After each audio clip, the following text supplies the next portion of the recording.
ਅੱਜ ਦਾ ਵੇੜਾ ਅਸੀਂ ਲਾਉਣ ਲੱਗੇ ਹਾਂ ਜਨਾਬ ਆਲੀ ਖੇਤ ਦੇ ਵਿੱਚ, ਕਿਉਂਕਿ ਪੂਰੇ ਪੰਜਾਬ ਦੇ ਵਿੱਚ ਜਿਹੜਾ ਹੈ ਕਣਕ ਦੀ ਵਾਢੀਆਂ ਜਿਹੜੀਆਂ ਨੇ ਸ਼ੁਰੂ ਹੋ ਚੁੱਕੀਆਂ ਹੋਈਆਂ ਨੇ। ਔਰ ਤੁਸੀਂ ਮੇਰੇ ਮਗਰ ਦੇਖ ਸਕਦੇ ਹੋ ਕਿ ਥ੍ਰੈਸ਼ਰਾਂ ਲੱਗੀਆਂ ਹੋਈਆਂ ਨੇ ਜਨਾਬ, ਤੂੜੀਆਂ ਨਿਕਲ ਰਹੀਆਂ ਨੇ, ਕਣਕ ਜਿਹੜੀ ਹੈ ਉਹ ਸਾਂਭੀ ਜਾ ਰਹੀ ਹੈ। ਪੰਜਾਬ ਹੁਕੂਮਤ ਜਿਹੜੀ ਹੈ ਪਿਛਲੇ 2 ਵਰਿਆਂ ਤੋਂ ਆਪ ਮਹਿਕਮਾ ਖੁਰਾਕ ਸੀਗਾ ਫੂਡ ਵਾਲੇ ਸੀ, ਉਹਦੇ ਜ਼ਰੀਏ ਕਣਕ ਨਹੀਂ ਲੈ ਰਹੀ ਸੀ। ਲੇਕਿਨ ਐਤਕੀ ਜਿਹੜਾ ਹੈ ਇੱਕ ਨया ਨਿਜ਼ਾਮ ਲਿਆਇਆ ਜਾ ਰਿਹਾ, ਜਿਹਦੇ ਤਹਿਤ ਜਿਹੜੇ ਪ੍ਰਾਈਵੇਟ ਕੰਪਨੀਆਂ ਜਿਨ੍ਹਾਂ ਨੂੰ ਹੁਕੂਮਤ ਨੇ ਜਿਹੜਾ ਹੈ ਉਹ ਚੁਣਿਆ ਹੈ, ਉਹ ਕੰਪਨੀਆਂ ਕਿਸਾਨਾਂ ਦੇ ਕੋਲੋਂ 3500 रुपये फी मन कीमत के उत्ते 30 लाख टन जी कनक है खरीदनगियाँ। और उम्मीद की जा रही है कि वो 30 लाख टन जी खरीदारी होनी है, उसकी वजह तो ओपन मार्केट के भी किसान जड़ा है 32-3300 ये करीब कीमत लभेगी, जी कि पिछले साल किसान भरावां 2000 तो वध नहीं लभी सी।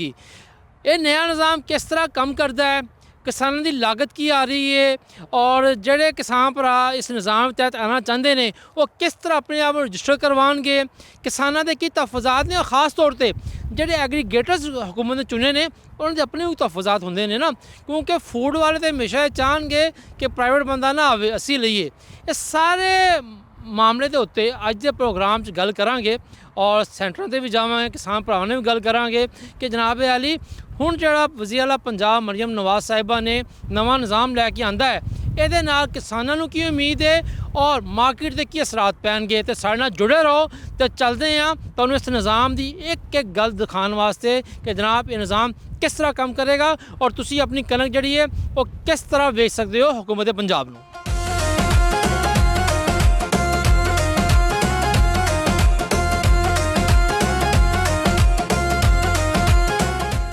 जिस तरह कि मैं दस्सिया तुहानूं कि असी अज के प्रोग्राम च अपने किसान भरावां वास्ते जो नवा हुकूमती स्कीम है गंदम खरीदारी की, वो पूरा दसांगे तुहानूं किस किस तरह काम करनी है। तो इस टाइम असी मौजूद हाँ ननकाने के महकमा खुराक के सेंटर के उत्ते, और साडे नाल मौजूद ने इत्थे हाफिज़ अहमद कादर साहब जिहड़े कि इस खुद भी बहुत अच्छे फ्लोर मिलर भी ने, और नाल नाल जिहड़ा हुकूमत पंजाब ने 11 कंपनियां जिहड़ियां है ने वो चूज़ कीतियां ने, मुंतखब कीतियां ने, चुनाव किया उन्हों का, उहदे विचों एक भी ने। तो इन्हों ने भी लखां बोरी जिहड़ी है किसान भरावां खरीदनी है। तो असीं जानना चाहांगे कि जिहड़ा एग्रीगेटर सिस्टम है जिन्हों ने प्राइवेट सैक्टर ने खदम खरीदारी करनी है, अलफ तो लैके ये तिकर ये निज़ाम किस तरह काम करेगा, ताकि जो साढ़े किसान भरा ने जिन्होंने अगे वाढ़ियाँ पानियाँ ने लिया अपनी कनक लैके आनी है और उन्होंने समझ आवे कि काम किस तरह करना है। तो हाफिज़ साहब ये दसो सानू कि सब तो ज़्यादा एग्रीगेटर सिस्टम ਇਹਦੇ ਉੱਤੇ ਜਨਾਬ ਦੀ ਕੀ ਤਫਸੀਲਾਤ ਕੀ ਰਾਏ ਹੈ। ਲੇਕਿਨ ਉਸ ਤੋਂ ਪਹਿਲੇ ਮੈਂ ਜਾਣਨਾ ਚਾਹਾਂਗਾ ਕਿ ਜਿਹੜਾ ਤੁਸੀਂ ਖੁਦ ਵੀ ਕਈ ਵਰਿਆਂ ਤੋਂ ਫਲੋਰ ਮਿਲਿੰਗ ਦਾ ਕੰਮ ਵੀ ਕਰਦੇ ਹੋ, ਔਰ ਤੁਸੀਂ ਉਹਨਾਂ ਲੋਕਾਂ 'ਚ ਸ਼ੁਮਾਰ ਹੁੰਦੇ ਹੋ ਜਿਹੜੇ ਕਿ ਹਮੇਸ਼ਾ ਤੋਂ ਕੋਟੇ ਦੇ ਖਿਲਾਫ ਸੀ, ਠੀਕ ਹੈ ਨਾ ਜੀ। ਉਸ ਸਿਸਟਮ ਕੀ ਖਰਾਬੀਆਂ ਸੀ ਤੇ ਜਿਹੜਾ ਹੁਣ ਹੁਕੂਮਤ ਨਵਾਂ ਸਿਸਟਮ ਲੈ ਕੇ ਆਈ ਹੈ ਇਹਦੇ 'ਚ ਕੀ ਨਵੀਂ ਚੀਜ਼ ਹੈ? सब तो पहला जी अस्सलाम वालेकुम सारे भरावां नूं। गल ये जी कि जिहड़ा एग्रीगेटर का तुसीं सवाल कीता है, एग्रीगेटर सिस्टम ये कि असी महकमा खुराक की पॉलिसी के उत्ते रहिंदे होए अपने आप नूं पहले प्री क्वालीफिकेशन सिस्टम दे विच अप्लाई किया। असी अपने आप नूं प्री क्वालीफाई किया। जदों असी प्री क्वालीफाई कर लिया उस तो बाद एक फाइनैंशियल बिड सी, एक टैक्नीकल बिड सी, उहदे विच असी अप्लाई किया, बिड किया। जिहड़ी फाइनैंशियल जिहड़ी टैक्नीकल बिड सी उहदे विच असी अपना HR सिस्टम, अपने लाइसेंस, अपनी बैंक की पावर, अपनी स्ट्रेंथ फाइनैंस शो करनी सी। तो दूजा जरा सी फाइनैंशियल बिड उहदे विच असी अपना रेट पाना सी कि असी की प्रॉफिट ते काम करांगे, तो दूजा असी दसना सी असी किन्ने टन का काम करना है। तो अलहमदुलिल्लाह जिहड़ा असी फाइनैंशियल बिड पाया, अल्लाह का शुक्र है वो 11 विचों नंबर 1 असी आए सी। ਜਿਹੜਾ 60 ਤੋਂ ਘੱਟ ਰੇਟ ਅਸੀਂ ਪਾਇਆ ਸੀ ਤੇ ਅਸੀਂ ਨੰਬਰ 1 ਪੋਜੀਸ਼ਨ ਹਾਸਿਲ ਕੀਤੀ ਸੀ।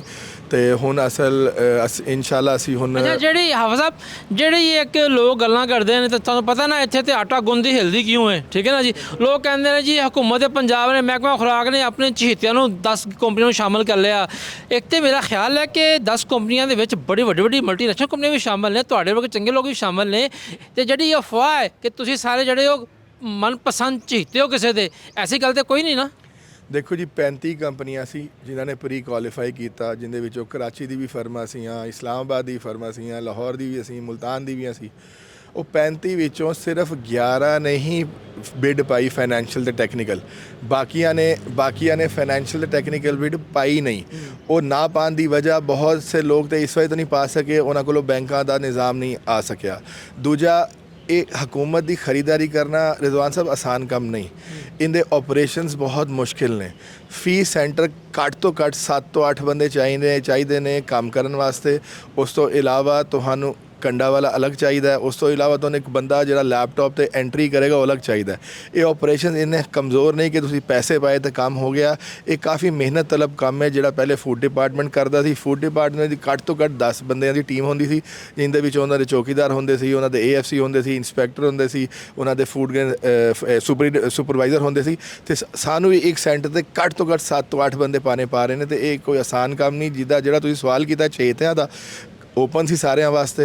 35 ਕੰਪਨੀਆਂ ਨੇ ਅਪਲਾਈ ਕੀਤਾ, 11 ਨੇ ਬਿਡ ਕੀਤਾ। ਨਾ ਬਾਕੀ 24 ਨੂੰ ਕਿਸੇ ਨੇ ਹੱਥ ਬੰਨ੍ਹ ਕੇ ਕਿਹਾ ਕਿ ਨਹੀਂ ਪਾਣੀਆਂ, ਤੇ ਨਾ ਜਿਹੜੇ ਬਾਕੀ ਲੋਕ ਗੱਲਾਂ ਕਰ ਰਹੇ ਨੇ ਨਾ ਉਹਨਾਂ ਨੂੰ ਕਿਸੇ ਨੇ ਮਨਾ ਕੀਤਾ ਸੀ ਨਾ ਪਾਓ। ਓਪਨ ਪੈਡ ਦੇ ਬਿਡਿੰਗ ਸੀ, ਜਾਂ ਤੇ ਹੋਏ ਨਾ ਕੋਈ ਸ਼ਾਇਦ ਛੁਪ ਕੇ ਹੋਣੀ ਜਾਂ ਕੋਈ ਛੁਪਾ ਕੇ ਹੋਣੀ। ਬਿਡਿੰਗ ਪੈਡ ਦੇ ਉੱਤੇ ਬਿਡਿੰਗ ਪਹਿਲੇ ਪ੍ਰੀ ਕੁਆਲੀਫਿਕੇਸ਼ਨ ਸੀ, ਪੈਡ ਦੇ ਉੱਤੇ ਬਿਡਿੰਗ ਸੀ। ਕੋਈ ਸ਼ਾਇਦ ਕੋਈ ਛੁਪਾ ਹੀ ਨਹੀਂ ਸਕਦਾ। ਹਰ ਸ਼ਾਇਦ ਤੁਸੀਂ ਟਾਈਮ ਤੇ ਉੱਤੇ ਪੈਡ ਨੇ ਕੰਮ ਕਰਨਾ। ਤੇ ਇੱਥੇ ਇਹ ਮਨਪਸੰਦ ਕਿਸ ਤਰ੍ਹਾਂ ਹੋ ਗਿਆ? ਤੁਸੀਂ ਕਹੀ ਜਾਓ ਮਨਪਸੰਦ ਨਹੀਂ ਹੋ, ਪਰ ਜਿਨ੍ਹਾਂ ਨੇ ਆਪ ਕੰਮ ਨਹੀਂ ਕਰਨਾ ਉਹਨਾਂ ਦੇ ਢਿੱਡ ਦੇ ਵਿੱਚ ਜਿਹੜਾ ਨਾ ਉਹ ਵਲੇਟ ਫਿਰਦੇ ਰਹਿੰਦੇ ਨੇ। ਉਹਨਾਂ ਨੇ ਇਹੀ ਗੱਲ ਕਹਿਣੀ ਹੈ ਕਿ ਜੀ ਇਹ 10 ਕੰਪਨੀਆਂ ਜਿਹੜੀਆਂ ਨੇ ਨਾ ਮਨਪਸੰਦ ਨੇ, ਛੱਡੋ ਉਹਨਾਂ ਨੂੰ, ਉਹਨਾਂ ਦਾ ਕੰਮ ਹੀ ਰੌਲਾ ਪਾਉਣਾ ਹੈ। ਉਹ ਤਾਂ ਕਈ ਵਰਿਆਂ ਤੋਂ ਰੌਲਾ ਪਾਉਂਦੇ ਪਏ ਨੇ। ਇਹ ਹੁਣ ਦੱਸੋ ਸਾਡੇ ਵੇਖਣ ਵਾਲਿਆਂ ਵਾਸਤੇ, ਕਿਸਾਨ ਭਰਾਵਾਂ ਵਾਸਤੇ, ਹੁਣ ਇੱਕ ਕਿਸਾਨ ਜਿਹੜਾ ਹੈ ਉਹ ਕਿਸ ਤਰ੍ਹਾਂ ਆ ਕੇ ਰਜਿਸਟ੍ਰੇਸ਼ਨ ਕਰਾਏਗਾ, ਕਿਸ ਤਰ੍ਹਾਂ ਉਹਨੂੰ ਬਾਰਦਾਨਾ ਮਿਲੇਗਾ, ਔਰ ਕਿਸ ਤਰ੍ਹਾਂ ਉਹ ਆ ਕੇ ਆਪਣੀ ਕਣਕ ਲੈ ਕੇ ਆਏਗਾ, ਤੇ ਉਹ ਕਿਸ ਤਰ੍ਹਾਂ ਤੁਸੀਂ ਤੋਲੋਗੇ, ਕਿਸ ਤਰ੍ਹਾਂ ਉਹਨੂੰ ਪੇਮੈਂਟ ਹੋਏਗੀ? ਵੇਖੋ ਜੀ, ਗਵਰਨਮੈਂਟ ਨੇ ਇੱਕ ਸਿਸਟਮ ਬਣਾਇਆ PITV ਦੀ ਮਦਦ ਦੇ ਨਾਲ, ਤੇ ਉਹਨੂੰ ਕਨੈਕਟ ਕੀਤਾ PLRA ਨਾਲ। ਕੋਈ ਵੀ ਜ਼ਮੀਂਦਾਰ ਆਏਗਾ, ਆਪਣਾ ID ਕਾਰਡ ਲੈ ਕੇ ਆਏਗਾ, ਆਪਣੀ ਚੈੱਕਬੁੱਕ ਲੈ ਕੇ ਆਏਗਾ। ਅਸੀਂ ਉਹਦਾ ID ਕਾਰਡ ਪਾਵਾਂਗੇ, ID ਕਾਰਡ ਨੰਬਰ ਉਹਦਾ ਪਾਵਾਂਗੇ ਸਿਸਟਮ ਦੇ ਉੱਤੇ, ਤੇ ਉਸ ਤੋਂ ਬਾਅਦ ਅਸੀਂ ਉਹਦਾ ਚੈੱਕ ਨੰਬਰ ਪਾਵਾਂਗੇ, ਅਸੀਂ ਉਹਨੂੰ ਰਜਿਸਟਰ ਕਰਾਂਗੇ। ਤੇ ਵਿਦਿਨ 30 ਮਿੰਟਸ 40 ਮਿੰਟਸ PLRA ਦਾ ਸਿਸਟਮ ਉਹਨੂੰ ਕਨਫਰਮ ਕਰ ਦਿੰਦਾ ਹੈ ਕਿ ਹਾਂਜੀ ਤੁਸੀਂ ਸਹੀ ਹੋ, ਤੇ ਉਹ ਕਨਫਰਮੇਸ਼ਨ ਮੈਸੇਜ ਆ ਜਾਂਦਾ ਹੈ। ਉਹ ਕਨਫਰਮੇਸ਼ਨ ਮੈਸੇਜ ਆਉਣ ਤੋਂ ਬਾਅਦ ਕੱਲ ਤੋਂ ਜਾਂ ਅੱਜ ਤੋਂ, ਵੈਸੇ ਸਾਨੂੰ ਅੱਜ ਤੋਂ ਕਹਿ ਦਿੱਤਾ ਗਿਆ, ਲੇਕਿਨ ਕਿਉਂਕਿ CDR ਦੇ ਬਗੈਰ ਅਸੀਂ ਬਾਰਦਾਨਾ ਨਹੀਂ ਦੇ ਸਕਦੇ, ਤੇ CDR ਦੇ ਨਾਲ ਅਸੀਂ ਅੱਜ ਤੋਂ ਬਾਰਦਾਨਾ ਵੀ ਦੇਣਾ ਸ਼ੁਰੂ ਕਰ ਰਹੇ ਹਾਂ। ਤੇ ਜਿਸ ਤਰ੍ਹਾਂ ਹੀ ਮੌਸਮ ਸਹੀ ਹੁੰਦਾ ਹੈ, ਕਿਉਂਕਿ ਤੁਸੀਂ ਵੇਖ ਸਕਦੇ ਹੋ ਨਵੀਂ ਕਣਕ ਦੇ ਵਿੱਚ ਹਾਲੇ ਤੱਕ ਸਹੀ ਨਹੀਂ ਹੋਈ, ਮੌਸਮ ਦੀ ਥੋੜੀ ਫਰਮਾਨੀ ਸਹੀ ਨਹੀਂ, ਤੇ ਜੈਸੇ ਹੀ ਮੋਇਸਚਰ ਸਹੀ ਹੋਏਗਾ ਤੇ ਅਸੀਂ ਅਨਲੋਡਿੰਗ ਸ਼ੁਰੂ ਕਰ ਦਿਆਂਗੇ। ਜਿਸ ਦਿਨ ਅਨਲੋਡਿੰਗ ਹੋਏਗੀ ਉਸ ਤੋਂ 72 ਘੰਟਿਆਂ ਦੇ ਵਿੱਚ ਜ਼ਮੀਂਦਾਰ ਨੇ ਜੋ ਆਪਣਾ ਅਕਾਊਂਟ ਨੰਬਰ ਸਾਡੇ ਕੋਲ ਰਜਿਸਟਰ ਕਰਾਇਆ ਸੀ, ਉਹਦੇ ਵਿੱਚ ਵਿਦਆਊਟ ਐਨੀ ਕਟੌਤੀ, ਵਿਦਆਊਟ ਐਨੀ ਬਾਰਦਾਨਾ ਫੀਸ, ਉਹਨੂੰ ਉਹਦੇ ਅਕਾਊਂਟ ਵਿੱਚ ਪੈਸੇ ਜਾ ਕੇ ਸਾਡੇ ਕਿਸਾਨ ਭਰਾਵਾਂ ਦੇ 3-4 ਸਵਾਲ ਨੇ ਜਿਹੜਾ ਕਿ ਉਹਨਾਂ ਦੇ ਸਿਰ ਤੇ ਮੈਂ ਤੁਹਾਡੇ ਨਾਲ ਕਰਦਾ ਪਿਆ। ਪਹਿਲੀ ਤਾਂ ਇੱਕ ਖੌਫ ਇਹ ਆ ਕਿ ਜਿਸ ਤਰ੍ਹਾਂ ਮਾਜ਼ੀ 'ਚ ਹੁੰਦਾ ਜੀ, ਫੂਡ ਵਾਲੇ ਜਿਹੜੇ ਹੈ ਨੇ ਕਟੌਤੀ, ਵਜ਼ਨ ਕਟੌਤੀ ਕਰਦੇ, ਇਜ਼ਾਫਾ ਵਜ਼ਨ ਬੋਰੀ ਪਿੱਛੇ ਕਿਲੋ 1.5 ਕਿਲੋ ਲੈਂਦੇ ਸਨ, ਇਹ ਮਿੱਟੀ ਇਹ ਫਲਾਂ ਹੈ। ਕਿਆ ਤੁਸੀਂ ਲੋਕ ਵੀ ਉਸੇ ਹੀ ਰਵਸ਼ 'ਤੇ ਚੱਲੋਗੇ, ਜਾਂ ਤੁਹਾਡਾ ਜਿਹੜਾ ਕਾਰਡਲੇ ਸ਼ਾਰਡਲੇ ਵਾਲਾ ਕੰਮ ਜਿਹੜਾ ਬਦਲ ਗਿਆ? ਦੇਖੋ ਜੀ, ਅਸੀਂ ਫਲੋਰ ਮੇਲਰ ਹਾਂ, ਮੈਂ ਜ਼ਾਤੀ ਤੌਰ 'ਤੇ ਇੱਕ ਫਲੋਰ ਮੇਲਰ ਹਾਂ, ਤੇ ਤੁਸੀਂ ਮਾਰਕੀਟ ਤੋਂ ਪਤਾ ਕਰ ਲਓ ਅਸੀਂ ਕਦੀ ਕੋਈ ਕਟੌਤੀ ਕੀਤੀ ਜਾਂ ਕੁਛ ਕੀਤਾ। ਇਹ ਤੇ ਆ ਗਈ ਜ਼ਾਤੀ ਗੱਲ। ਦੂਜੀ ਗੱਲ ਇਹ ਜੀ, ਸਿਰਫ ਸਾਨੂੰ 3 ਚੀਜ਼ਾਂ ਤੋਂ ਰਿਕੁਐਸਟ ਹੈ ਜ਼ਮੀਂਦਾਰ ਕੋਲੋਂ ਕਿ ਉਹ 3 ਸ਼ੈਵਾਂ ਜ਼ਮੀਂਦਾਰ ਕੰਟਰੋਲ ਕਰ ਲੇ, ਤੇ ਸਾਡੀ ਤਰਫੋਂ ਕਿਸੇ ਕਿਸਮ ਦੀ ਕੋਈ ਸ਼ਿਕਾਇਤ, ਕੋਈ ਲਾਮਾ ਆਏਗਾ ਤੇ ਅਸੀਂ ਵੀ ਇੱਥੇ, ਤੁਸੀਂ ਵੀ ਇੱਥੇ, ਸਿਰਫ 3 ਸ਼ੈਵਾਂ ਨੂੰ ਕੰਟਰੋਲ ਕਰ ਲਿੱਤਾ ਜਾਏ। ਇੱਕ ਮੋਇਸਚਰ, ਨਮੀ ਨੂੰ, ਇੱਕ ਮਿੱਟੀ ਨੂੰ, ਤੇ ਇੱਕ ਤੂੜੀ ਤੇ ਘੁੰਡੀ ਨੂੰ ਬਚਾ ਲਿਆ ਜਾਏ। ਮੋਇਸਚਰ ਕਿੰਨਾ ਹੋਣਾ ਚਾਹੀਦਾ ਵਾ? 10, 10.5, ਹੱਦ 11। ਇਸ ਤੋਂ ਉੱਤੇ ਸਾਡੇ ਵਾਸਤੇ ਗੱਲ ਕੋਈ ਨਹੀਂ, ਕਿਉਂਕਿ ਇਸ ਤੋਂ ਉੱਤੇ ਅਸੀਂ ਅਗਰ ਲਵਾਂਗੇ ਤੇ ਸਾਡੀ ਗੰਦਮ ਨੂੰ ਕੀੜਾ ਲੱਗਣ ਤੋਂ ਬਚਾ ਨਹੀਂ ਸਕਦਾ ਕੋਈ ਵੀ। ਇੱਕ ਸਾਨੂੰ ਪਹਿਲੀ ਬੜੀ ਵੱਡੀ ਤਕਲੀਫ ਆ ਚੁੱਕੀ ਹੈ, ਕਿਉਂਕਿ ਜ਼ਮੀਂਦਾਰਾਂ ਨੂੰ ਵੀ ਆ ਗਈ ਹੈ, ਰਲ ਕੇ ਉਹ ਤਕਲੀਫ ਹੁਣ ਆ ਗਈ ਹੈ ਕਿ ਬਾਰਿਸ਼ ਹੋ ਗਈ ਫਸਲ ਤੇ ਤੇ ਕਣਕ ਦਾ ਦਾਣਾ ਜਿਹੜਾ ਗੋਲਡਨ ਹੁੰਦਾ ਅੰਦਰੋਂ ਉਹ ਚਿੱਟਾ ਹੋ ਗਿਆ, ਕੁਝ ਹਲਕਾ ਚਿੱਟਾ, ਕੁਝ ਬੈੜਾ ਹਲਕਾ ਚਿੱਟਾ, ਕੁਝ ਵੱਧ ਚਿੱਟਾ। ਤੇ ਇਸ ਕਣਕ ਨੂੰ ਕੀੜਾ ਵੈਸੇ ਹੀ ਬਹੁਤ ਜਲਦੀ ਲੱਗਦਾ, ਤੇ ਇਸ ਦੀ ਕੇਅਰ ਵੀ ਬਹੁਤੀ ਕਰਨੀ ਪੈਂਦੀ ਹੈ, ਇਸ ਦੀ ਫਿਮੀਗੇਸ਼ਨ ਵੀ ਬਹੁਤੀ ਕਰਨੀ ਪੈਂਦੀ ਹੈ ਨਾਰਮਲ ਕਣਕ ਤੋਂ। ਤੇ ਇੱਕ ਤਕਲੀਫ ਸਾਨੂੰ ਅੱਲਾਹ ਦੀ ਤਰਫੋਂ ਪਹਿਲੇ ਆ ਚੁੱਕੀ ਹੈ। ਦੂਸਰੀ, ਸਿਰਫ ਜ਼ਮੀਂਦਾਰ ਨੂੰ ਇੰਤਜ਼ਾਰ ਕਰਨਾ ਪਏਗਾ ਕਿ ਜਦੋਂ ਮੌਸਮ ਠੀਕ ਹੋਵੇ ਉਦੋਂ ਹਾਰਵੈਸਟਿੰਗ ਕਰੇ, ਤਾਂ ਕਿ ਨਮੀ ਦੀ ਪ੍ਰੋਬਲਮ ਨਾ ਆਏ। ਤੇ ਅਗਰ ਨਮੀ ਦੀ ਪ੍ਰੋਬਲਮ ਨਹੀਂ ਹੈਗੀ ਤੇ ਜ਼ਮੀਂਦਾਰ ਨੂੰ ਕਿਸੇ ਕਿਸਮ ਦੀ ਕੋਈ ਤਕਲੀਫ ਨਹੀਂ ਆਏਗੀ। ਹਵਾ ਸਾਹਿਬ, ਤੁਸੀਂ ਜ਼ਿਕਰ ਕੀਤਾ CDR ਦਾ ਬਾਰਦਾਨੇ ਵਾਸਤੇ। ਇੱਕ ਤੇ ਜੋ CM ਸਾਹਿਬ ਨੇ ਐਲਾਨ ਕੀਤਾ ਹੈ ਕਿ 12.5 ਕਿੱਲੇ ਤੱਕ ਜਿਹੜਾ ਕਿਸਾਨ ਹੈ ਉਹਨੂੰ ਫੀ ਕਿੱਲਾ 10 ਬੋਰੀ, ਯਾਨੀ ਕਿ ਇੱਕ ਬੋਰੀ ਅਸੀਂ ਜੋੜ ਨੂੰ ਮੰਨਦੇ ਹਾਂ ਨਾ ਕਿ 100 ਕਿਲੋ ਵਾਲੀ, ਯਾਨੀ ਕਿ, ਤੇ ਹੁਣ ਤੁਹਾਡੇ ਕੋਲ PP ਇੱਥੇ ਹੋਏਗਾ ਜਾਂ ਮਿਕਸ ਹੋਏਗਾ। CDR ਜਿਹੜੀ ਹੈ ਜੂਟ ਬੋਰੀ ਦੀ ਕਿੰਨੀ ਹੈ ਤੇ PP ਬੈਗ ਦੀ ਕਿੰਨੀ ਹੈ? ਦੇਖੋ ਜੀ ਮੇਰੇ ਕੋਲ ਤੇ ਪੀਪੀ ਬੈਗ ਹੈ ਤੇ ਜਿਹੜੀ ਮੈਨੂੰ ਇਤਲਾਹ ਦੀ ਗਈ ਹੈ ਅਸੀਂ 100 ਰੁਪਏ ਫੀ ਥੈਲਾ ਸੀਡੀਆਰ ਲੈਣੀ ਤੇ ਜਿਸ ਦਿਨ ਜ਼ਮੀਂਦਾਰ ਫਸਲ ਲੈ ਕੇ ਆਏਗਾ ਉਸੇ ਦਿਨ ਜਿਸ ਦਿਨ ਉਹ ਅਨਲੋਡਿੰਗ ਕਰਾ ਦੇਗਾ ਉਸੇ ਦਿਨ ਉਹ ਸੀਡੀਆਰ ਉਹਨੂੰ ਵਾਪਸ ਮਿਲ ਯਾਨੀ ਕਿ ਜਾਏਗਾ। ਇਹ ਜ਼ਮਾਨਤ ਹੈ, ਜ਼ਮਾਨਤ ਦਾ ਪੈਸਾ ਹੈ। ਵੇਖੋ ਜੀ ਗਵਰਨਮੈਂਟ ਦਾ ਬਾਰਦਾਨ ਹੈ, ਗਵਰਨਮੈਂਟ ਹਕੂਮਤ ਪੰਜਾਬ ਦਾ 6 ਅਰਬ ਦਾ ਬਾਰਦਾਨਾ ਹੈ। ਅਸੀਂ ਅਗਰ ਕਿਸੇ ਜ਼ਮੀਂਦਾਰ ਨੂੰ ਬਾਰਦਾਨਾ ਦੇ ਦਈਏ ਤਾਂ ਖੁਦਾ ਨਾ ਖਾਸਾ ਉਹ ਕਣਕ ਨਾ ਲੈ ਕੇ ਆਏ ਤਾਂ ਸਾਨੂੰ ਉਹਦਾ ਨੁਕਸਾਨ ਬਰਦਾਸ਼ਤ ਕਰਨਾ ਪਏਗਾ। ਸੀਡੀਆਰ ਜਿਹੜੀ ਬਣਾਣੀ ਹੈ, ਬਾਰਦਾਨਾ ਦੇਣਾ ਹੈ, ਉਹਦਾ ਕੀ ਪ੍ਰੋਸੈਸ ਹੈ? ਕਿਆ ਉਹ ਵੀ ਤੁਹਾਡੇ ਪ੍ਰਾਈਵੇਟ ਬੰਦਿਆਂ ਦਾ ਦੇਗਾ ਜਾਂ ਫੂਡ ਵਾਲੇ ਦੇਣਗੇ? ਔਰ ਕਿਆ ਪਹਿਲੇ ਤੁਸੀਂ ਰਜਿਸਟਰਡ ਕਰੋਗੇ ਕਿਸਾਨ ਨੂੰ, ਉਸ ਤੋਂ ਬਾਅਦ ਬਾਰਦਾਨਾ ਜਾਰੀ ਹੋਏਗਾ? ਪਹਿਲੇ ਜੀ ਰਜਿਸਟ੍ਰੇਸ਼ਨ ਦਾ ਅਮਲ ਹੋਏਗਾ ਸਭ ਤੋਂ ਪਹਿਲੇ। ਜਦੋਂ ਪੀਆਰ ਦੀ ਲਿਸਟ ਉਹਨੂੰ ਕਨਫਰਮ ਕਰ ਦੇਗੀ ਉਸ ਤੋਂ ਬਾਅਦ ਅਸੀਂ ਉਹਨੂੰ ਬਾਰਦਾਨਾ ਜਾਰੀ ਕਰਾਂਗੇ। ਉਹ ਜਿਹਨੂੰ ਅਸੀਂ ਕਵਾਂਗੇ ਉਸ ਨੂੰ ਅਸੀਂ ਬਾਰਦਾਨਾ ਇਸ਼ੂ ਕਰ ਦੇਵਾਂਗੇ ਜੋ ਪੀਆਰ ਦੇ ਵਿੱਚ ਕਨਫਰਮ ਹੋ ਜਾਏਗਾ ਤੇ ਉਸ ਤੋਂ ਬਾਅਦ ਉਹ ਕਣਕ ਲਾਏਗਾ। ਸਹੀ। ਅੱਛਾ ਹਾਫਿਜ਼ ਸਾਹਿਬ, ਤੁਸੀਂ ਬੜੇ ਵਰਿਆਂ ਤੋਂ ਕਣਕ ਦੇ ਨਾਲ ਮੁਨਸਲਕ ਹੋ, ਜੁੜੇ ਹੋਏ ਹੋ ਕਣਕ ਦੇ ਨਾਲ, ਔਰ ਤੁਸੀਂ ਫੈਡਰਲ ਜਿਹੜੀ ministry of national food security ਹੈ ਉਹਦੇ ਗਰੁੱਪ ਦਾ ਹਿੱਸਾ ਵੀ ਰਹੇ ਹੋ। ਗੰਦਮ ਸੈਕਟਰ ਨੂੰ ਡੀਰੈਗੂਲੇਟ ਕਰਨ ਵਾਲੀ ਪਾਲਿਸੀ ਦੇ ਵਿੱਚ ਵੀ ਤੁਸੀਂ ਬੈਠੇ ਰਹੇ ਹੋ। ਪਿਛਲੇ ਕਮ ਸੇ ਕਮ 10 ਸਾਲਾਂ ਦੇ ਵਿੱਚ ਜਿੰਨੀ ਪਾਲਿਸੀਆਂ ਪੰਜਾਬ 'ਚ ਬਣੀਆਂ ਨੇ ਉਹਦੇ ਵਿੱਚ ਹੀ ਤੁਹਾਡਾ ਕੋਈ ਨਾ ਕੋਈ ਮੁਸ਼ਾਵਰਤ ਤੁਹਾਨੂੰ ਕੁਛ ਦੱਸ ਰਹੀ ਹੈ ਉਹਨਾਂ ਦੀ। ਇਹ ਦੱਸੋ ਕਿ ਹੁਣ ਬਹੁਤ ਅੱਛੀ ਗੱਲ ਹੈ ਕਿ ਬੇਸ਼ੱਕ IMF ਦੇ ਕਹਿਣ ਦੇ ਉੱਤੇ, ਲੇਕਿਨ ਹਕੂਮਤ ਨੇ ਸਰਕਾਰੀ ਖਰੀਦਦਾਰੀ ਬੰਦ ਕਰਤੀ ਹੈ। ਤੁਸੀਂ ਜਿਹੜਾ ਨਵਾਂ ਤਜਰਬਾ ਹੁਣ ਇਹ ਐਗਰੀਗੇਟਰਸ ਦਾ ਚੱਲ ਰਿਹਾ ਵਾ ਬਤੌਰ ਫਲੋਰ ਮਿਲਰ, ਤੁਸੀਂ ਕੀ ਸਮਝਦੇ ਹੋ ਕਿ ਇਹਨੂੰ ਕਿੰਨੇ ਕੁ ਵਰੇ ਲੱਗਣਗੇ ਆਪਣੇ ਪੈਰ ਜਮਾਉਣ 'ਚ, ਤੇ ਹਜੇ ਤੁਹਾਨੂੰ ਕੀ ਮੁਸ਼ਕਲਾਂ ਨਜ਼ਰ ਆਉਂਦੀਆਂ ਪਈਆਂ ਬਤੌਰ ਐਗਰੀਗੇਟਰ? ਦੇਖੋ ਜੀ, ਜਿੰਨੀ ਮਿਹਨਤ ਡੀਜੀ ਸਾਹਿਬ ਇਸ ਵੇਲੇ ਕਰ ਰਹੇ ਨੇ, ਜਿੰਨੀ ਮਿਹਨਤ ਮੈਡਮ ਮਰੀਮ ਕਰ ਰਹੀ ਨੇ, ਮੇਰੇ ਖਿਆਲ ਦੇ ਵਿੱਚ ਤਾਂ ਇਸ ਸਾਲ ਹੀ ਇਹਨੂੰ ਕਾਮਯਾਬ ਹੋਣਾ ਚਾਹੀਦਾ। ਸਿਰਫ ਇੱਕ ਹਲਕੀ ਜੀ ਗਲਤੀ ਛੋਟੀ ਸੀ ਹੋਈ ਸੀ, ਲੇਕਿਨ ਜਿਸ ਸਪੀਡ ਨਾਲ ਤੇ ਜਿਸ ਤਰੀਕੇ ਨਾਲ ਉਹਨਾਂ ਨੇ ਉਸ ਨੂੰ ਸੰਭਾਲਿਆ, ਸਭ ਤੋਂ ਵੱਡਾ ਕੰਮ ਸੀ ਜਿਹੜੇ ਬੈਂਕ ਫਾਈਨੈਂਸ ਨਹੀਂ ਕਰ ਰਹੇ ਸੀ। ਤੇ ਜਿਸ ਤਰੀਕੇ ਨਾਲ ਡੀਜੀ ਸਾਹਿਬ ਨੇ ਤੇ ਮੈਡਮ ਮਰੀਮ ਨੇ, ਵਜ਼ੀਰਾ ਸਾਹਿਬਾ ਨੇ ਰਲ ਕੇ ਜਿਸ ਤਰੀਕੇ ਨਾਲ ਡਿਪਟੀ ਗਵਰਨਰ ਸਟੇਟ ਬੈਂਕ ਨੂੰ ਵਿੱਚ ਪਾ ਕੇ ਹੁਣ ਇਸ ਵੇਲੇ ਹਰ ਪ੍ਰੈਜ਼ੀਡੈਂਟ ਨੂੰ ਉਹਨਾਂ ਨੇ ਖਿੱਚਿਆ ਹੈ ਤੇ ਉਹਨਾਂ ਨੂੰ ਮਜਬੂਰ ਕੀਤਾ ਹੈ ਕਿ ਉਹ ਹਰ ਕਿਸਮ ਦੀ ਮੁਸ਼ਕਿਲਾਤ ਨੂੰ ਆਸਾਨ ਕਰਨ ਤੇ ਫਾਈਨੈਂਸ ਨੂੰ ਸਹੀ ਕਰਨ। ਇਸ ਵੇਲੇ ਬੈਂਕ ਤਕਰੀਬਨ ਸਾਨੂੰ ਆਪ ਬੁਲਾ ਕੇ ਕਹਿ ਰਹੇ ਨੇ ਜੋ ਫਾਈਨੈਂਸਿੰਗ ਲੈਣੀ ਲੈ ਲਓ, ਤੇ ਗਵਰਨਮੈਂਟ ਆਫ ਪੰਜਾਬ ਦੀ ਜਿਹੜੀ ਸਕੀਮ ਹੈ ਉਹਨੂੰ ਕਾਮਯਾਬ ਕਰਨ ਦੇ ਵਿੱਚ ਉਹ ਹੁਣ ਪੇਸ਼ ਨੇ। ਜਿੰਨਾ ਜ਼ੋਰ ਫੂਡ ਵਾਲੇ ਲਾ ਰਹੇ ਨੇ ਨਾ, ਉਸ ਤੋਂ ਕਈ ਜ਼ਿਆਦਾ ਹੁਣ ਬੈਂਕ ਵਾਲੇ ਜ਼ੋਰ ਲਾ ਰਹੇ ਨੇ ਕਿ ਸਾਡੇ ਟਾਰਗੇਟ ਪੂਰੇ ਕਰਾ ਦਿਓ ਤਾਂ ਕਿ ਕੋਈ ਤਕਲੀਫ ਨਾ ਆਵੇ। ਤੇ ਹੁਣ ਮੈਂ ਸਮਝਦਾ ਇਸ ਤਕਲੀਫ ਤੋਂ ਇਲਾਵਾ ਇਸ ਸਕੀਮ ਦੇ ਵਿੱਚ ਵੈਸੇ ਹੀ ਕੋਈ ਤਕਲੀਫ ਨਹੀਂ ਸੀ, ਤੇ ਉਹ ਜਿਸ ਤਰੀਕੇ ਨਾਲ ਹੱਲ ਕੀਤੀ ਗਈ ਹੈ ਕਾਬਲੇ ਦੀਦ ਹੈ ਕਿ ਜਿਹਨੇ ਕਮ ਟਾਈਮ ਦੇ ਵਿੱਚ ਉਹਨਾਂ ਨੇ ਬੈਂਕਾਂ ਨੂੰ ਸਿੱਧਾ ਕੀਤਾ ਹੈ, ਇਸ ਦੀ ਤਾਰੀਫ ਕਰਨੀ ਚਾਹੀਦੀ। ਦੇਖੋ ਗੱਲ ਇਹ ਹੈ ਕਿ ਜਿਹੜੇ ਸਾਡੀ CM ਸਾਹਿਬਾਂ ਨੇ ਉਹ ਬੜੀ ਦਬੰਗ ਕਿਸਮ ਦੀ CM ਸਾਹਿਬਾਂ ਨੇ, ਔਰ ਉਹਨਾਂ ਦੇ ਹੀ ਬਿਹਾਫ ਦੇ ਉੱਤੇ ਜਿਹੜੇ ਸਾਡੇ DG ਸਾਹਿਬ ਨੇ ਅਮਜਦ ਰਫੀਕ ਸਾਹਿਬ, ਉਹਨਾਂ ਨੇ ਵਾਕਈ ਕਈ ਔਖੇ ਪਿੰਡ ਜਿਹੜੇ ਹੈ ਨਾ ਉਹ ਤੈਅ ਕੀਤੇ ਨੇ। ਔਰ ਬੈਂਕਾਂ ਵਾਲਾ ਕੰਮ ਵਾਕਈ ਔਖਾ ਸੀਗਾ, ਕਿਉਂਕਿ ਜ਼ਾਹਰੀ ਗੱਲ ਹੈ ਕਿ ਤੁਸੀਂ ਪੱਲਿਓਂ ਤੇ ਇੰਨਾ ਪੈਸਾ ਨਹੀਂ ਲਿਆ ਸਕਦੇ, ਤੁਹਾਨੂੰ ਬੈਂਕ ਦੇਣਗੇ ਤੇ ਫਿਰ ਹੀ। ਬਹੁਤ ਸ਼ੁਕਰੀਆ ਹਾਫਿਜ਼ ਸਾਹਿਬ। ਅੱਛਾ ਅਸੀਂ ਨਾਜ਼ਰੀਨ ਇੱਥੇ ਗੱਲ ਕਰਾਂਗੇ, ਸਾਡੇ ਨਾਲ ਡਿਸਟ੍ਰਿਕਟ ਫੂਡ ਕੰਟਰੋਲਰ ਜਿਹੜੇ ਨਨਕਾਣਾ ਹੈ ਨੇ ਫਿਆਜ਼ੁਲ ਹਸਨ ਸਾਹਿਬ, ਉਹ ਵੀ ਇੱਥੇ ਦਿਖਾਈ ਦਿੱਤੇ ਨੇ ਮੈਨੂੰ। ਤੇ अस्सलाम वालेकुम ਫਿਆਜ਼ੁਲ ਹਸਨ ਸਾਹਿਬ, ਕੀ ਹਾਲ ਹੈ? ਠੀਕ ਹੋ ਤੁਸੀਂ? ਠੀਕ ਠਾਕ। ਅੱਛਾ ਇਹ ਦੱਸੋ ਕਿ ਤੁਸੀਂ ਜ਼ਾਹਰੀ ਕਰਨ ਤੁਹਾਡੀ ਜ਼ਿੰਮੇਵਾਰੀ ਲੱਗੀ ਹੈ ਨਵੇਂ ਨਿਜ਼ਾਮ ਦੇ ਤਹਿਤ ਨਨਕਾਣਾ ਜ਼ਿਲ੍ਹੇ ਦੇ ਅੰਦਰ ਜੋ ਹੈ ਪ੍ਰਾਈਵੇਟ ਖਰੀਦਦਾਰ ਨੇ ਜਿਹੜੇ ਉਹਨਾਂ ਨੂੰ ਨਾਲ ਕਰਨ ਦੀ, ਤੇ ਕੀ ਗਵਰਨਮੈਂਟ ਦੀ ਮਨਸੂਬਾ ਹੈ, ਕਿਸ ਤਰ੍ਹਾਂ ਚੱਲਣਾ ਹੈ? रहीम इस दफ़ा जी मोहतरमा मरियम नवाज शरीफ साहबा दे विजन ਨੂੰ ਅਮਲੀ ਸ਼ਕਲ ਦੇਣ ਵਾਸਤੇ ਮਹਿਕਮਾ ਖੁਰਾਕ ਪੂਰੀ ਆਪਣੀ ਕੋਸ਼ਿਸ਼ ਕਰੇਗਾ।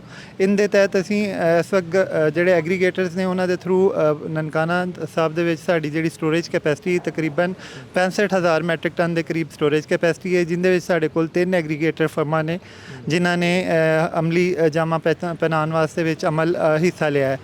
ਅਸੀਂ ਇਸ ਦਫਾ ਜੋ ਹੀ ਸਾਡੇ ਕੋਲ ਗਰੋਅਰ ਆਉਂਦਾ, ਅਸੀਂ ਆਪਣਾ ਸਟਾਫ ਵੀ ਸੈਂਟਰਾਂ 'ਤੇ ਤਾਇਨਾਤ ਕੀਤਾ ਹੈ ਤਾਂ ਕਿ ਉਹ ਉਹਨਾਂ ਨੂੰ ਫੈਸਿਲੀਟੇਟ ਕਰਨ, ਉਹਨਾਂ ਨੂੰ ਇਨਫੋਰਮੇਸ਼ਨ ਦੇਣ।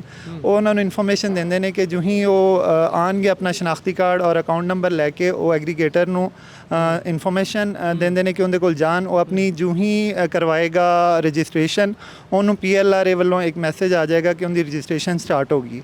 ਜੋ ਹੀ ਰਜਿਸਟ੍ਰੇਸ਼ਨ ਸਟਾਰਟ ਹੋਏਗੀ ਮੈਸੇਜ ਆਏਗਾ ਕਿ ਤੁਸੀਂ ਫਲਾਣ ਡੇਟ ਨੂੰ, ਅਗਰ ਉਹਦੀ ਅਪਰੂਵਲ ਹੋ ਜਾਂਦੀ, ਉਹਦਾ ਡਾਟਾ ਮੌਜੂਦ ਹੈ ਤੇ ਉਹਨੂੰ ਬਾਰਦਾਨੇ ਦੀ ਲੈਣ ਵਾਸਤੇ ਮੈਸੇਜ ਆ ਜਾਏਗਾ।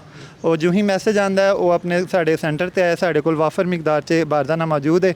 ਅਸੀਂ ਐਗਰੀਗੇਟਰਸ ਦੇ ਕੋਆਪਰੇਸ਼ਨ ਦੇ ਨਾਲ ਉਹਨਾਂ ਨੂੰ ਬਾਰਦਾਨਾ ਦੇਵਾਂਗੇ, ਜਿਹਨੂੰ ਫਿਲ ਕਰਕੇ ਲੈ ਕੇ ਆਏ ਤੇ ਸਾਡਾ ਪਹਿਲੇ ਹੁੰਦਾ ਸੀ ਕਾਰਡਲਾ ਸਿਸਟਮ, ਹੁਣ ਹਰ ਸੈਂਟਰ ਦੇ ਉੱਤੇ ਵੇਬਰੇਜ ਮੌਜੂਦ ਨੇ।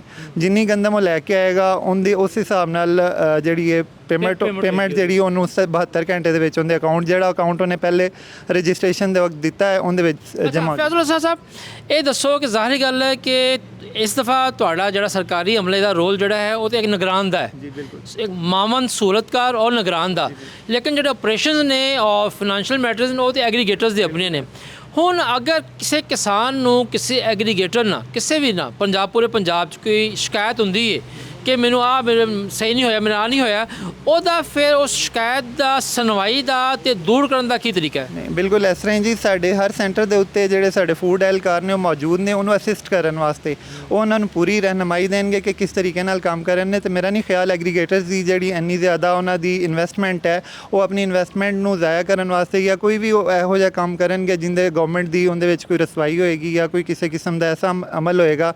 ਅਗਰ ਅਸੀਂ ਉਹਨਾਂ ਨੂੰ ਦੱਸਾਂਗੇ ਕਿ ਵੀ ਇਹ ਤੁਹਾਡੇ ਪ੍ਰੋਬਲਮ ਹੈ, ਤਾਂ ਉਮੀਦ ਹੈ 100% ਕਿ ਉਹ ਆਪਣੀ ਰਿਪਿਊਟ ਮੇਨਟੇਨ ਰੱਖਣ ਵਾਸਤੇ ਉਹਨੂੰ ਫੌਰਨ ਕਲੀਅਰ ਕਰਨ। ਅੱਛਾ ਫਿਆਜ਼ ਸਾਹਿਬ, ਤੁਹਾਡਾ ਸ਼ੁਮਾਰ ਮਹਿਕਮਾ ਖੁਰਾਕ ਪੰਜਾਬ ਦੇ ਉਹਨਾਂ ਅਫਸਰਾਂ 'ਚ ਜਿਹੜੇ ਕਿ ਨਾ ਬਰੀਕੀਆਂ ਨੂੰ ਜਾਣਦੇ ਨੇ ਔਰ ਫੀਲਡ ਨੂੰ ਸਮਝਦੇ ਨੇ। ਤੁਹਾਡਾ ਜ਼ਾਤੀ ਤਜਰਬਾ ਕੀ ਕਹਿੰਦਾ ਹੈ ਕਿ ਐਤਕੀ ਸਾਡੇ ਕਿਸਾਨ ਭਰਾ ਨੂੰ ਖੇਤ ਦੇ ਵਿੱਚ ਘੱਟੋ ਘੱਟ ਕੀ ਕੀਮਤ ਲੱਗ ਸਕਦੀ ਹੈ? ਜੀ ਬਿਲਕੁਲ ਇਸ ਤਰ੍ਹਾਂ ਹੀ ਹੈ। ਬੇਸਿਕਲੀ ਮੈਂ ਐਗਰੀਗੇਟਰ ਦੀ 3500 ਦੀ ਗੱਲ ਨਹੀਂ ਕਰ ਰਿਹਾ, ਮੈਂ ਓਪਨ ਮਾਰਕੀਟ ਦੀ ਮੈਂ ਜਨਾਬ ਨੂੰ ਦੱਸਦਾ। ਬੇਸਿਕਲੀ ਜਿਹੜਾ ਮਹਿਕਮਾ ਖੁਰਾਕ ਹੈ ਉਹ ਖੁਦ ਗੰਦਮ ਖਰੀਦਦਾ ਨਹੀਂ ਹੈ, ਉਹ ਬੇਸਿਕਲੀ ਅਸਿਸਟ ਕਰਦਾ ਹੈ ਕਿ ਮੇਨਟੇਨ ਰਹਿੰਦਾ ਹੈ ਕਿ ਗਵਰਨਮੈਂਟ ਦੇ ਰੇਟਸ ਜਿਹੜੇ ਨੇ ਮਾਰਕੀਟ ਦੇ ਵਿੱਚ ਸਟੇਬਲ ਕਰਨ ਵਾਸਤੇ ਅਸਿਸਟੈਂਸ ਦਿੰਦਾ ਹੈ। ਇਸ ਦਫਾ ਵੀ ਅਸੀਂ ਜਿਹੜਾ ਪ੍ਰੋਸੀਜਰ ਕੀਤਾ ਹੈ ਇਹ ਗਵਰਨਮੈਂਟ ਦਾ ਇਸ ਵਾਸਤੇ ਕੀਤਾ ਹੈ ਕਿ ਜਿਹੜੇ 3500 ਰੇਟ ਹੈ ਉਹ ਮੈਕਸਿਮਮ ਗਰੋਅਰਸ ਨੂੰ ਮਿਲੇ। ਉਹਨੂੰ ਮੇਨਟੇਨ ਰੱਖਣ ਵਾਸਤੇ ਐਗਰੀਗੇਟਰ ਇੰਨੇ ਕੁ ਪੰਜਾਬ ਦੇ ਵਿੱਚ ਆ ਗਏ ਨੇ ਜਿਹੜੇ ਗੰਦਮ ਦੇ ਰੇਟ ਨੂੰ ਡਾਊਨ ਨਹੀਂ ਹੋਣ ਦੇਣਗੇ। ਔਰ ਅਸੀਂ ਬਾਰਦਾਨਾ ਬੇਸਿਕਲੀ ਪਹਿਲੇ ਹੁੰਦਾ ਸੀ ਸਟਾਰਟ ਲੇਟ, ਹੁਣ ਬਾਰਦਾਨਾ ਫੌਰਨ ਦੇਣਾ ਸ਼ੁਰੂ ਕਰ ਦਿੱਤਾ ਜਿਹਦੇ ਨਾਲ ਮਾਰਕੀਟ ਸਟੇਬਲ ਹੋ ਗਈ ਹੈ। ਔਰ ਹੁਣ ਮਾਰਕੀਟ 'ਚ ਲੋਕਾਂ ਨੂੰ ਜ਼ਿਮੀਂਦਾਰਾਂ ਨੂੰ ਪਤਾ ਲੱਗ ਗਿਆ ਕਿ ਸਾਡਾ ਗੰਦਮ 2200 'ਚ ਨਹੀਂ 3500 'ਚ ਹੀ ਖਰੀਦ ਹੋਏਗੀ ਤੇ ਅਸੀਂ ਇੱਥੇ ਨਹੀਂ ਦੇਣਾ। ਅੱਛਾ ਫਿਆਜ਼ ਸਾਹਿਬ, ਪਿਛਲੇ ਸਾਲ ਤੇ 2100 ਲੱਭਿਆ ਕਿਸਾਨ ਭਰਾ ਨੂੰ ਨਾ, ਉਹਦੀ ਲਾਗਤ ਪੂਰੀ ਨਹੀਂ। ਕਿਆ ਅਸੀਂ ਐਤਕੀ ਉਮੀਦ ਕਰ ਸਕਦੇ ਹਾਂ ਕਿ ਐਗਰੀਗੇਟਰ ਨੂੰ ਛੱਡ ਦਿਓ, ਉਹ ਤੇ 3500 ਹੁਕੂਮਤ ਨੇ ਮੋਹਰ ਲਾਈ ਹੈ, ਉਹ ਤੇ ਆਣਾ ਹੀ ਹੈ। ਕਿਆ ਓਪਨ ਮਾਰਕੀਟਸ ਤੁਸੀਂ ਸਮਝਦੇ ਹੋ ਕਿ ਰੇਟ 3300 3400 ਦਰਮਿਆਨ ਰਹੇਗਾ? ਜੀ ਬਿਲਕੁਲ ਇਸ ਤਰ੍ਹਾਂ ਹੈਗਾ। ਦੇਖੋ ਰੇਟ ਲਾਸਟ ਟਾਈਮ ਬਾਰਦਾਨਾ ਕਿਉਂਕਿ ਕੰਪੈਟੀਟਰ ਕੋਈ ਨਹੀਂ ਸੀ ਨਾ, ਜਿਸ ਤਰ੍ਹਾਂ ਪ੍ਰਾਈਵੇਟ ਫਾਰਮਸ ਦਾ ਕੰਪੈਟੀਟਰ ਹੋਏਗਾ ਤੇ ਉਹਦਾ ਪਹਿਲੇ ਪਿਛਲੀ ਦਫਾ ਹਰ ਕੰਪਨੀ ਨੇ ਕੋਸ਼ਿਸ਼ ਕੀਤੀ 2200 2400 'ਚ ਜਿੱਥੇ ਵੀ ਉਹਦਾ ਕਿਉਂਕਿ ਕੰਪੈਟੀਟਰਸ ਨਹੀਂ ਸੀ। ਹੁਣ ਕਿਉਂਕਿ ਬੀਇੰਗ ਏ ਗਵਰਨਮੈਂਟ ਐਗਰੀਗੇਟਰਸ ਦੇ ਤਾਵਨ ਦੇ ਨਾਲ ਉਹਦਾ ਕੰਪੈਟੀਟਰ ਹੈਗਾ 3500 ਨਜ਼ਰ ਆ ਰਿਹਾ। ਇੱਕ ਗਰੋਅਰ ਨੂੰ ਜਦੋਂ ਨਜ਼ਰ ਆ ਰਿਹਾ ਕਿ 3500 ਮੈਨੂੰ ਮਿਲੇਗਾ ਤੇ ਉਹ ਕਿਉਂ 2200 ਰੁਪਇਆ ਦੇਗਾ? ਤੇ ਲਾਜ਼ਮੀ ਗੱਲ ਹੈ ਰੇਟ ਬਿਟਵੀਨ 32 3400 ਦੇਗਾ, ਉਹਦੀ ਟਰਾਂਸਪੋਰਟੇਸ਼ਨ ਪੈ ਕੇ 3500 ਰੁਪਇਆ ਗਰੋਅਰ ਤੱਕ ਪਹੁੰਚੇਗਾ ਹਰ ਸੂਰਤ 'ਚ ਜੀ। ਔਰ ਜੇ ਜਿਸ ਤਰ੍ਹਾਂ ਸੀਐਮ ਸਾਹਿਬ ਨੇ ਕਿਹਾ ਹੈ ਕਿ ਜਿਹੜਾ ਕਿਸਾਨ ਕਣਕ ਦੇ ਲੈ ਕੇ ਆਏਗਾ, ਕਣਕ ਉਹਦੇ ਕੋਲੋਂ ਵਸੂਲਣ ਤੋਂ 72 ਘੰਟਿਆਂ ਦੇ ਅੰਦਰ ਅੰਦਰ ਤੁਸੀਂ ਜਿਹੜੀ ਹੈ ਪੂਰੀ ਅਦਾਇਗੀ ਕਰੋਗੇ?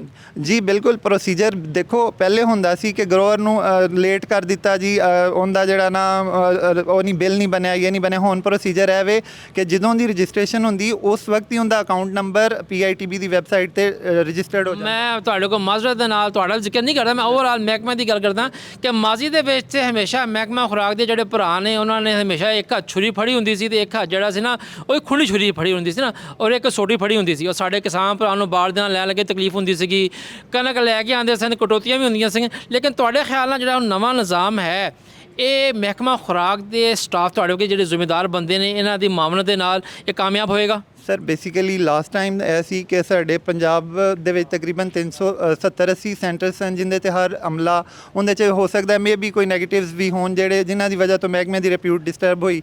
ਲੇਕਿਨ ਕਿਉਂਕਿ ਹੁਣ ਸਿਰਫ 11 ਕੰਪਨੀਆਂ ਨੇ ਔਰ ਇੰਨੀਆਂ ਜ਼ਿਆਦਾ ਨਹੀਂ, ਉਹਨਾਂ ਨੂੰ ਮੇਨਟੇਨ ਰੱਖਣ ਵਾਸਤੇ ਜਾਂ ਉਹਨਾਂ ਨੂੰ ਸਟੇਬਲ ਰੱਖਣ ਵਾਸਤੇ ਲਾਜ਼ਮੀ ਗੱਲ ਰੂਲਸ ਐਂਡ ਰੈਗੂਲੇਸ਼ਨਸ ਬਣਾਏ ਜਾ ਸਕਦੇ ਨੇ। ਤੁਸੀਂ 11 ਨੂੰ ਕਵਰ ਕਰਨਾ ਈਜ਼ੀ ਹੈ, ਇਸ ਵਾਸਤੇ ਲਾਜ਼ਮੀ ਗੱਲ ਹੈ ਕਿ ਗਰੋਅਰ ਨੂੰ ਅੱਛਾ ਰੇਟ ਮਿਲੇਗਾ। ਔਰ ਇਹ ਜਿਹੜੀ ਪਾਲਿਸੀ ਮੈਡਮ ਮਰੀਮ ਨਵਾਜ਼ ਸਾਹਿਬਾ ਦੀ ਹੈਗੀ ਉਹ ਇਨਸ਼ਾਅੱਲਾ ਇੰਪਲੀਮੈਂਟ ਹੋ ਕੇ ਗਰੋਅਰ ਨੂੰ ਮੈਕਸਿਮਮ ਬਹੁਤ ਸ਼ੁਕਰੀਆ। ਤੇ ਨਾਜ਼ਰੀਨ, ਜੈਸਾ ਕਿ ਅਸੀਂ ਗੱਲ ਕਰ ਰਹੇ ਇੱਥੇ ਅਸੀਂ ਕਿਸਾਨ ਭਰਾਵਾਂ ਨਾਲ ਵੀ ਗੱਲ ਕਰਾਂਗੇ, ਜਿਹੜੇ ਬੈਂਕਾਂ ਦੇ ਨੁਮਾਇੰਦੇ ਉਹਨਾਂ ਨਾਲ ਵੀ ਗੱਲ ਕਰਾਂਗੇ ਔਰ ਤੁਹਾਨੂੰ ਇੱਥੋਂ ਜਿਹੜੇ ਗੁਦਾਮ ਨੇ ਜਿੱਥੇ ਕਿ ਤੁਹਾਡੇ ਕੋਲੋਂ ਕਣਕ ਲੈ ਕੇ ਰੱਖੀ ਜਾਣੀ ਸਾਂਭੀ ਜਾਣੀ ਹੈ ਅਰਬਾਂ ਰੁਪਏ ਮਾਲੀਅਤ ਦੀ, ਉੱਥੇ ਬਾਰਦਾਨਾ ਕਿਸ ਤਰ੍ਹਾਂ ਪਿਆ ਹੈ, ਕਿਸ ਤਰ੍ਹਾਂ ਉਹ ਕਣਕ ਸਾਂਭੀ ਜਾਏਗੀ ਔਰ ਖ਼ਾਸ ਤੌਰ ਤੇ ਜਿਹੜੇ ਕਿਸਾਨ ਭਰਾ ਕਣਕ ਲੈ ਕੇ ਆਉਣਗੇ ਉਹਨਾਂ ਦੀ ਕਣਕ ਦਾ ਪੂਰਾ ਤੋਲ ਕਰਨ ਵਾਸਤੇ ਜਿਹੜਾ ਹੈ ਉਹ ਕੀ ਇੰਤਜ਼ਾਮਾਤ ਕੀਤੇ ਜਾ ਰਹੇ ਨੇ ਇਹ ਤੁਹਾਨੂੰ ਦਿਖਾਉਂਦੇ ਹਾਂ।